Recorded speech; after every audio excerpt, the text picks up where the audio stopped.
Steve. Steve says, "Happy New Year and thanks to the Semantic team for these Hump Day Hangouts. Looking forward to another great year." Thanks, Steve. We appreciate that.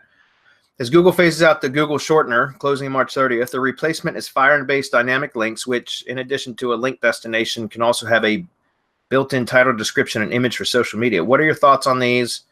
Will you use these in place of Google? Are there any SEO advantages from keywords in title, description, image, EXIF data? Thanks. Well, Marco looked into that several months ago or a year ago now when they first announced that Google URL shortener was going to be shutting down eventually. But one of the problems with the Firebase links is they're all 302s. Is that correct, Marco? Not necessarily. Okay. Can you expand on that a bit? Yeah, you can make them 301. Oh, you can? Okay. Yes, you can. Okay. You're short answers today, aren't you? Yeah, I'm not.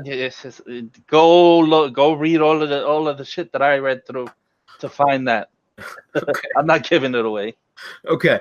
Well, there you go, Steve. I tried.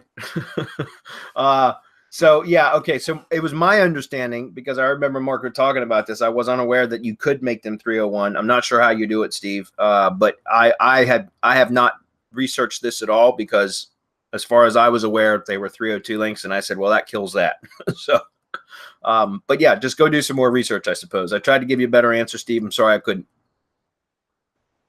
Scott, but, I mean, just to add a little bit to that, we're going to have our own shortener in MGYB. It should be ready by Friday, if not sometime next week, and then we'll do tests and make it public before Google phases out their shortener, and then we'll just power up our own. I mean, and that's what you should do, because that's what we're not going through Firebase, but Firebase allows you to do that, right? To set up your own link shortener. There you go. There's some benefits to doing that too, because you can power up your own domain that way too. So